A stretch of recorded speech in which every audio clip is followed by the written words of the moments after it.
안녕하세요, 솔로몬 부스입니다. 오늘 읽은 책부터 소개를 해드리고 그 다음에 새로 구매한 책들 소개를 해드리도록 하겠습니다. 추천하는 책입니다. 난다 출판사에서 나온 최승자 시인님의 한 게으른 시인의 이야기라는 산문집 에세이집입니다. 마지막에 작가의 말에 쓰신 글인데요. 오래 묵혀두었던 산문집을 출판하게 되었다. 오랜 세월이 지난 것 같다. 지나간 시간을 생각하자니 웃음이 쿡 난다. 웃을 일인가? 그만 쓰자. 끝이라고 되어 있습니다. 이 표지에서 보시다시피 굉장히 센 언니의 캐릭터를 가지고 계시는 시인님이십니다.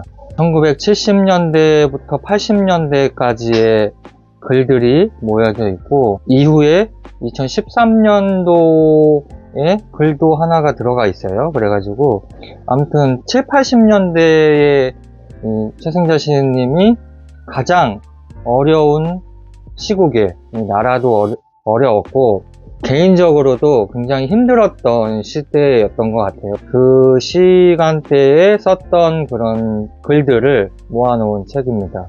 그리고 이 시인님의 가장 유명한 이 시대의 사랑이라는 시집이 있는데 그 시집이 어려웠던 그 시기에 쓰여졌던 작품이라고도 여기 안에 이제 나와 있더라고요. 저는 에세이나 이런 산문집을 좀 그렇게 좋아하진 않는데 이 작품은 굉장히 재미있게 보았습니다.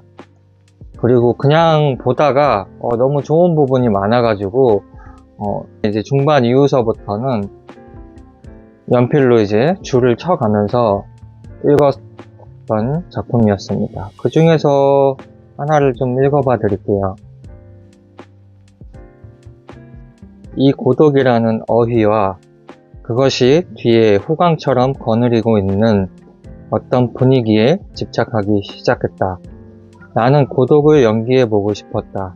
아니, 이런 말이 있을 수 있다면 나는 고독을 실행해 보고 싶었다.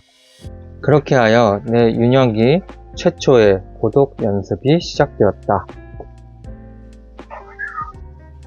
방울이가 또 이거 촬영할 때마다 조금 우다다 하는 것 같은데 좀 그 소리가 들어가더라도 좀 양해를 부탁드립니다. 시에 대한 글을 쓰셨는데요. 분명 시는 어느 시대, 어느 사회에서나 개인에게서 개인에게로 그리하여 무수한 다수에게로 전달되고 유통되고 순환되면서 그것을 수용하는 개개인에게 그리고 그 개개인으로 이루어진 사회에 어떤 힘, 어떤 작용을 미칠 것이다. 그리고 이 시인님이 이 당시에 번역을 하셨어요. 그래가지고 독일어를 전공을 하신 걸로 알고 있는데 또 고려대학교 동문학과를 또 졸업하셔가지고 독일어 작품들을 또 많이 또 번역을 하시기도 했어요. 그래가지고 이번에 또 번역 작품을 보고 싶어가지고 지금은 안 나오는 것 같은데 이 자라투스트라는 이렇게 말했다라는 책을 또 구매하기도 했습니다. 그래서 이 에세이집이 조금 마음에 들어가지고 이번에 시집도 한번 읽어보려고 구매해둔 상태입니다. 네, 다음 책은요. 요거는 이제 문학과 지성사에서 그 문지 클래식으로 나온 책입니다. 이거는 박상용 작가의 죽음의 한 연구라는 책입니다. 원래는 2권짜리로 나와 있던 책인데요. 아마 그거 지금도 아마 나오고 있을 거예요. 문학과 지성사에서. 근데 요거는 문지 클래식으로 해가지고 이렇게 양장본으로 합본으로 이렇게 나온 책입니다. 이거 제가 알기로는 굉장히 어려운 책으로 알고 있어요. 그래서 또 어려운 책 하면은 제가 또 궁금해가지고 제가 이 책을 오래전부터 조금 읽으려고 계속 벼르고 있던 책인데 이거 언제쯤 읽어볼지 모르겠습니다. 서점 사이트에서 보면은 소설이라고 분류가 되어 있긴 하거든요. 근데 이게 소설인가 모르겠어요. 박상용 작가의 장편 소설이라고 합니다. 1986년 여름에 단권, 활판으로 초판이 발행이 되어가지고 당시 한국 문학계의 지축을 흔들었던 이 작품은 이후 21세까지 연이어 중세하면서 한국 문학의 지평을 신화적 수준으로 끌어올렸다는 평가를 받고 있습니다. 이게 34년 만에, 출간된 지 34년 만에 요 합본으로 새로운 표지를 입고 나온 거라고 합니다. 문학평론가 김현님의 추천사를 한번 읽어봐 드릴게요. 죽음의 한 연구는 한국 문학이 박상용을 잃지 않았구나 하는 안도감과 즐거움을 맨 먼저 전해주었다. 나는 그 소설을 거의 일주일에 걸쳐서 정독을 했다. 그리고 완전히 감동했다. 그것이야말로 내 좁은 안목으로는 70년대 초반에 쓰여진 가장 뛰어난 소설일 뿐 아니라 무정 이후에 쓰여진 가장 뛰어난 소설 중에 하나였다 라고 이렇게 되어 있습니다. 작품의 첫 문장은 이렇게 시작됩니다. 공문의 안뜰에 있는 것도 아니고 그렇다고 바깥뜰에 있는 것도 아니어서 수도도 정도에 들어선 것도 아니고 그렇다고 세상살이의 정도에 들어선 것도 아니어서 중도 아니고 그렇다고 속중도 아니어서 그냥 걸싸라거나 돌팔이 중이라고 해야 할 것들 중에 어떤 것들은 그 영봉을 구름에 머리 감기는 동력 운산으로나 사철 눈에 덮여 천년 동정스런 동력 눈매로나 미친년 오줌 누듯 8달 반이나 비가 내리지만 겨울 또한 혹독한 법이 없는 선역 비골로도 찾아가지만 별로 찌는 듯한 더위는 아니더라도 갈증이 계속되며 그늘도 또한 없고 해가 떠 있어도 그렇게 눈부신 법이 없는 데에다 우기에는 안개비나 조금 오다 그친다는 남녘 유리로도 보인다. 이렇게 이게 첫 문장이에요. 네, 마침표가 없고 이게 첫 문장입니다. 첫 문장만 읽어도 굉장히 어려울 것 같은 무슨 말인지 첫 문장부터 무슨 말인지 모르는 그런 책이었습니다. 다음 책은요, 열린 책들에서 나온 에밀리 세인트 존 맨델의 장편소설 고요의 바다에서라는 책입니다. 요거는 그냥 책 표지가 이쁘기도 했고 인스타에서 조금 자주 노출되었던 그런 책이기도 합니다. 에밀리 세인트 존 맨델은 캐나다 작가라고 하고요. SF상을 좀 수상을 하셨나봐요. 그리고 이 작품은 출간 즉시 베스트셀러에 오르고 유수의 매체에서 올해의 책으로 꼽혔으며 전세계 24개 언어로 번역되어 약 50만 부가 판매되었고 HBO 시리즈로 영상화될 예정이다 라고 되어 있습니다. 뒤에 보면은 이 김보라 영화 작가님이 추천사를 써주셨는데요. 언젠가 1940년대 샌프란시스코의 풍경을 담은 기록을 영상으로 보았다. 그 시대의 평범한 사람들이 걷고 대화하는 일상을 보며 알 수 없는 그리움을 느꼈다. 고요의 바다에서를 읽고 난 뒤의 느낌도 그러했다. 작가는 마치 묘지에서 지나간 시간을 관조하듯 세상의 아름다움과 슬픔을 투명하게 묘사한다. 그리고 삶의 틈 속에 빠진 인류에게 사려 깊은 러브레터를 보낸다 라고 되어 있습니다. 책 소개는 또 어떻게 되어 있나 한번 보겠습니다. 책 소개에는요, 1912년 아메리카 대륙에서부터 2401년 달 식민지까지 500년의 세월, 지구와 달이라는 공간을 넘어 서로 다른 시대와 공간을 살아가는 인물들을 섬세하게 엮어낸 에밀리 세인트 존 맨델의 6번째 장편 소설이라고 합니다.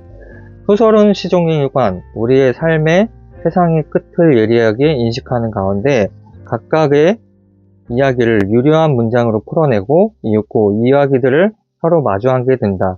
작품을 관통하는 진실이 드러나는 순간에도 지극히 담담하고 고요하게 그려내는 독자는 현란한 문장에 휘둘리지 않고 고요의 바다에서 이 이야기의 결말을 삶과 세상을 향한 고요한 애정을 맞이할 수 있다. 작가의 전작을 사랑한 독자라면 눈에 익을 등장인물의 이름과 설정들도 반갑다 라고 되어 있습니다. 500년에 대한 이야기를 이렇게 짧은 소설로 쓰여졌다고 합니다.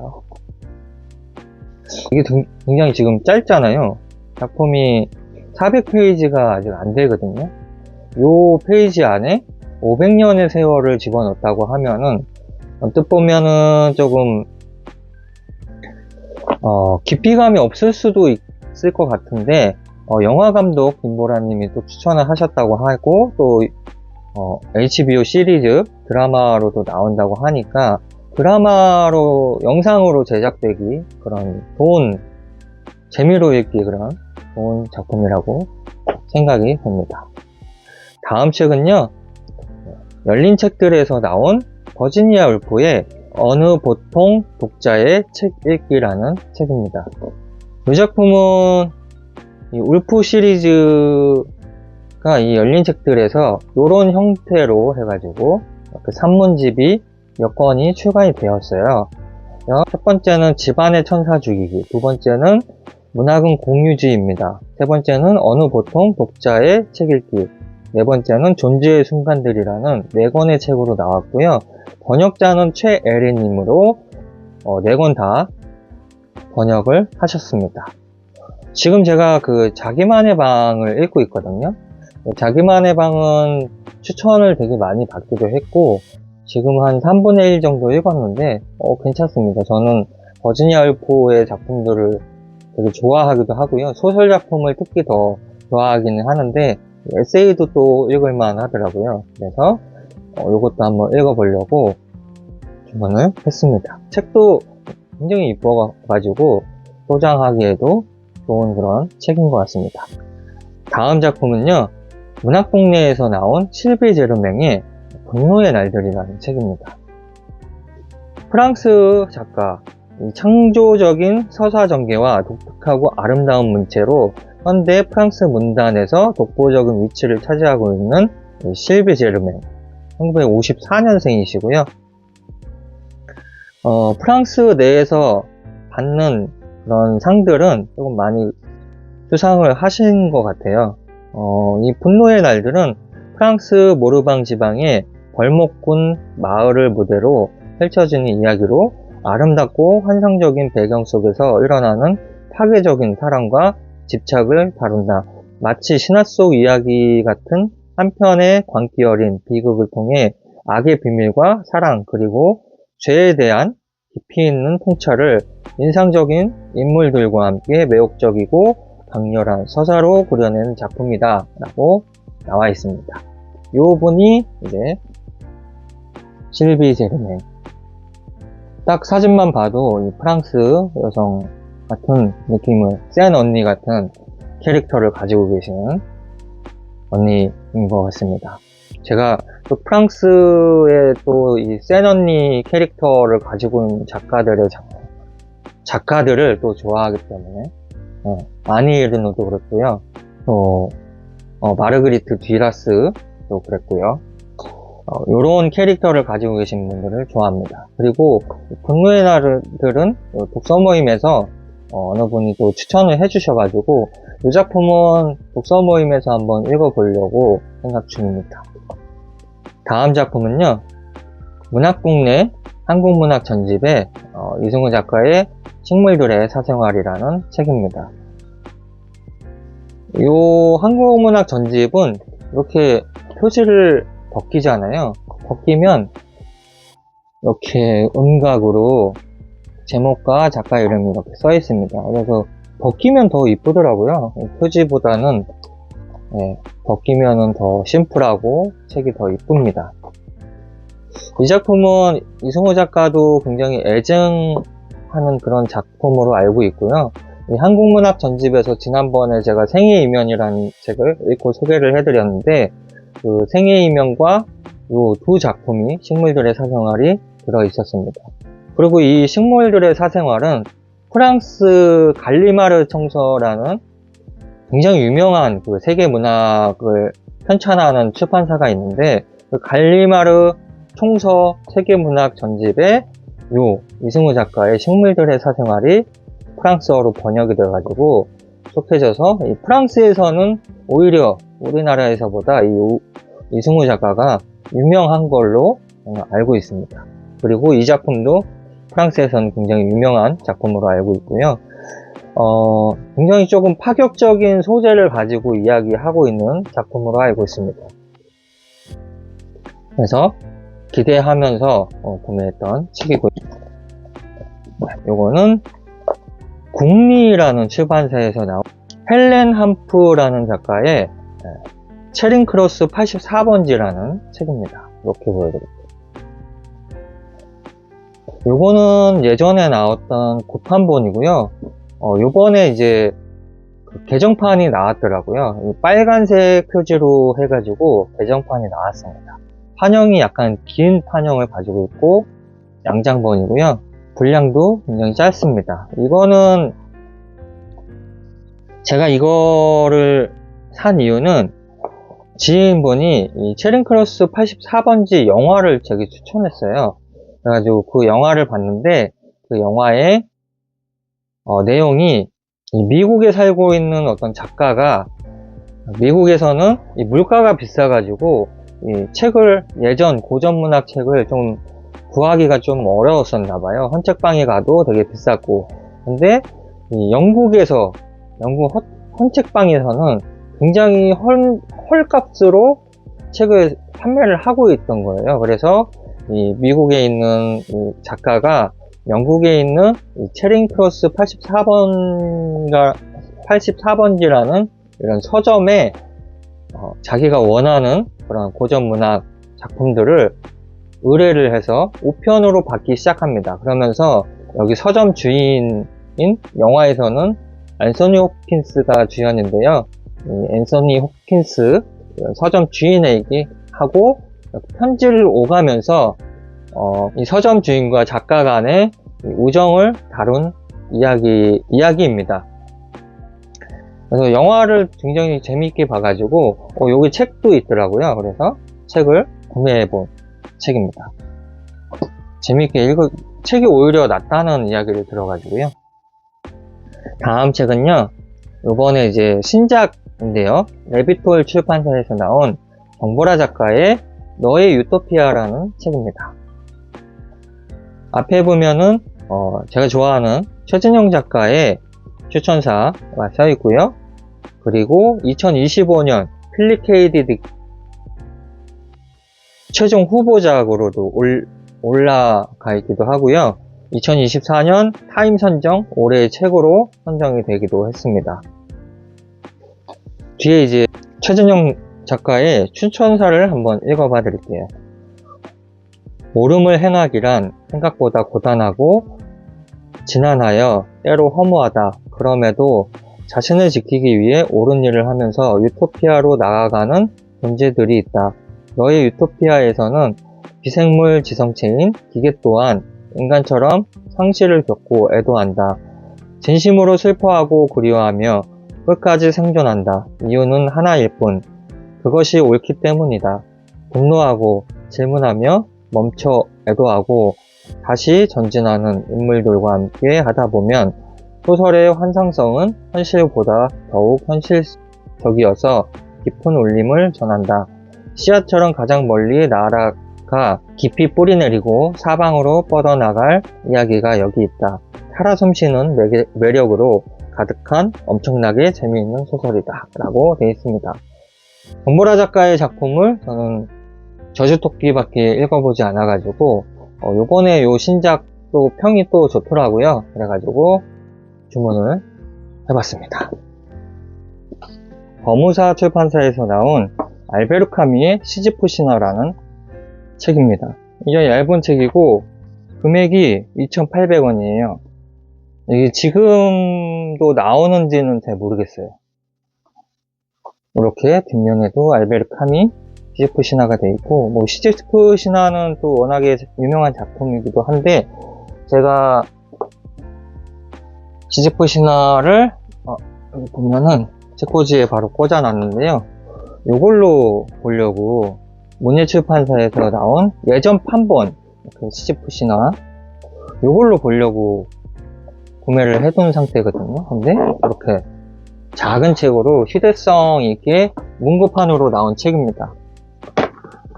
이거를 산 이유는 뭐 다른 건 없어요. 법무사에서 나온 책들이 번역은 그렇게 좋지 않다는 이야기를 들었지만, 요번에 제가 영화를 칸 영화제에서 수상한 그 일본 영화 퍼펙트 데이즈라는 영화를 봤거든요.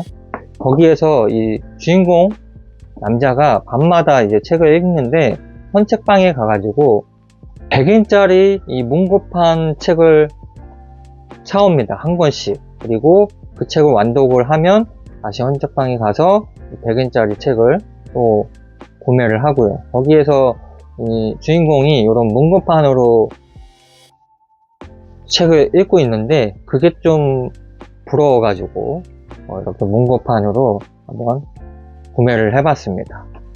뭐 별다른 건 없어요. 그냥 구매를 해본 겁니다. 부러워가지고. 다음 책은요, 요거는 워크룸 출판사에서 나온 곽재식님이 쓰신 한국 괴물백과라는 책입니다. 지금은 새로운 배정판으로 껍데기가 바뀌어져 있고요. 내용은 뭐 동일합니다. 보시면은 뭐 다 보여드릴 수는 없어요. 저작권이 있기 때문에. 이런 식으로 우리나라에서 이야기 속에 들어가 있던 이런 괴물들을 다 모아놓은 책인데요. 요거 초딩들이 굉장히 좋아한다고 합니다. 책을 좋아하는 초딩들한테 요거 선물해 주시면은 예, 좋아할 거예요. 그리고 요거 보니까 그 요거 이전에 예전 판본으로 밀리의 서재도 또 있더라고요. 그래서 그거 한번 보시고 괜찮다 싶으면은 이렇게 실물책으로 구매하셔서 보시는 것도 굉장히 좋습니다. 책도 굉장히 이쁘고요. 추천. 다음 마지막 책이고요. 요거는 문학동네 세계문학 전집인데요. 요거는 작가는 아모스 오즈의 사랑과 어둠의 이야기라는 책입니다.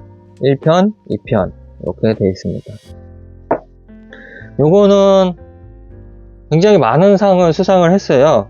2004년에는 뭐 디벨트 국제문화상, 2005년에는 괴테상, 2006년에는 아그논상, 2013년에는 프란츠 카프카상, 2007년에는 이스라엘 건국 이후 가장 중요한 책 10권 중에 하나로 또 뽑혔다고 합니다.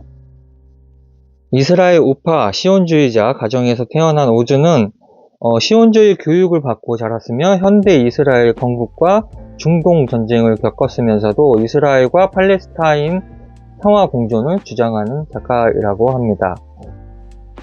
이 작품은 사실과 허구가 어우러진 자전적인 소설로 유대인 박해의 역사와 현대 이스라엘 건국에 대한 이야기를 작가 자신의 개인사를 통해 아름답게 풀어냈다고 평가받는 걸작이다. 어머니를 향한 그리움이 가득 묻어있는 작품이기도 하다. 30개의 언어로 번역 출간이 되었으며 2015년에는 나탈리 포트먼의 그 연출 주연으로 영화화 되기도 했다고 합니다.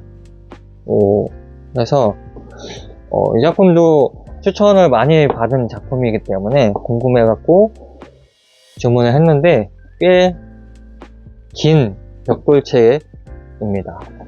그래서 오늘 소개는 여기까지 해드리고요. 다음 시간에 뵙도록 할게요. 안녕.